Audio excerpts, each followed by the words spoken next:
Vellappally നടേശൻ്റെ അയോഗ്യതാ case വീണ്ടും കോടതി മാറ്റിവെച്ചു.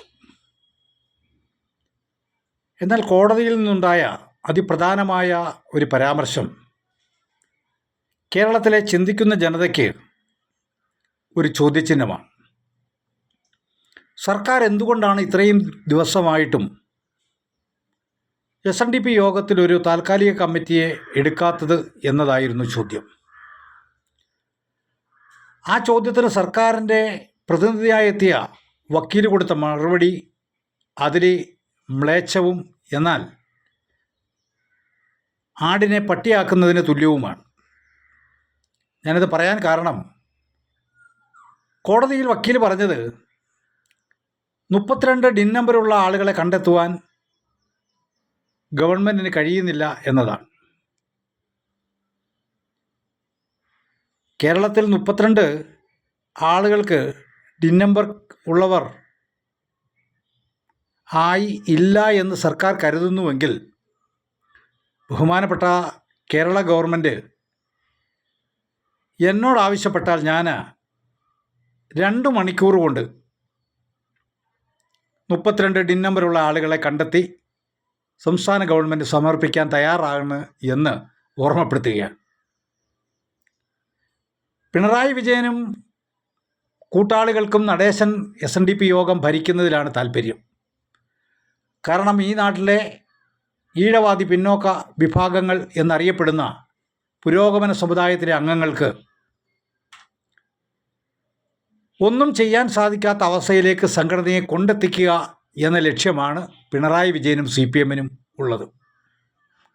അതുകൊണ്ട് തന്നെ ഈ ഇലക്ഷൻ കാലത്ത് ചിന്തിക്കുന്ന ഈഴവ സമുദായ അംഗങ്ങൾ, അതുപോലെ മറ്റ് പിന്നോക്ക വിഭാഗങ്ങൾ എന്ന് അറിയപ്പെടുന്ന ആളുകൾ വളരെ കൃത്യമായി ചിന്തിച്ച് തീരുമാനമെടുക്കേണ്ട സമയം സമാഗതമാകുകയാണ്. ഈ നാട്ടിൽ അവശത അനുഭവിക്കുന്ന ജനവിഭാഗങ്ങളുടെ മോചനത്തിന് വേണ്ടി രൂപം കൊണ്ട SNDP യോഗത്തെ കക്കാനും മോട്ടിക്കാനും മാത്രം ഉപയോഗിക്കുന്ന വെള്ളാപ്പള്ളി നടേശനെ ഭരണത്തിലിരുത്തണം എന്ന് അധികാരത്തിലിരിക്കുന്ന ആളുകൾ തീരുമാനിച്ചാൽ എന്ത് ഉത്തരമാണ് നാം കൊടുക്കേണ്ടത്? ജനാധിപത്യത്തിൽ നമ്മളാണ് യജമാനന്മാർ. ഞാനും എന്നെ ശ്രവിക്കുന്ന നിങ്ങൾ ഓരോരുത്തരും യജമാനന്മാരാണ്. തിരഞ്ഞെടുപ്പിൽ നമ്മൾ വോട്ട് ചെയ്തെങ്കിൽ മാത്രമേ ഇവർ അധികാരത്തിൽ വരൂ എന്ന കാര്യം നാം ആണ് ഓർക്കേണ്ടത്. അതുകൊണ്ട് ശ്രീനാരായണ പ്രസ്ഥാനങ്ങളെ സ്നേഹിക്കുന്ന, ഈ നാട്ടിൽ ജനാധിപത്യം പുലരണം എന്നാഗ്രഹിക്കുന്ന ഓരോ ജനാധിപത്യ വിശ്വാസികളും ഈ ഗവൺമെൻറ്റിൻ്റെ കാടത്ത നിയമത്തിനെതിരെ പ്രതികരിക്കുവാനും പ്രതിഷേധിക്കുവാനുമാണ് മുന്നോട്ട് വരേണ്ടത്. തിരഞ്ഞെടുപ്പ് കാലമാണ്. എങ്കിലും കോടതി വിധി നടപ്പാക്കുന്നതിന് പിണറായി വിജയന് സമയമില്ല. എന്നാൽ സാമ്പത്തിക സംവരണം എന്ന സവർണ സംവരണം നടപ്പാക്കാൻ പിണറായി വിജയൻ ആകെ എടുത്തത് നിമിഷങ്ങൾ മാത്രമാണ്. അതുപോലെ തന്നെ കേരളത്തിലെ ദേവസ്വം ബോർഡിൽ 10% സാമ്പത്തിക സംവരണം നടപ്പാക്കാൻ എടുത്തത് നിമിഷങ്ങൾ മാത്രമാണ്. കേരളത്തിൻ്റെ പൊതു ബഡ്ജറ്റിൽ പിന്നോക്ക സമുദായങ്ങളുടെ വികസനത്തിന് വേണ്ടി 9 കോടി രൂപ മാറ്റിവെച്ചപ്പോൾ മുന്നോക്ക സമുദായങ്ങളുടെ വികസനത്തിന് വേണ്ടിയുള്ള മുന്നോക്ക വികസന കോർപ്പറേഷന് നൽകിയത് 36 കോടിയാണ്.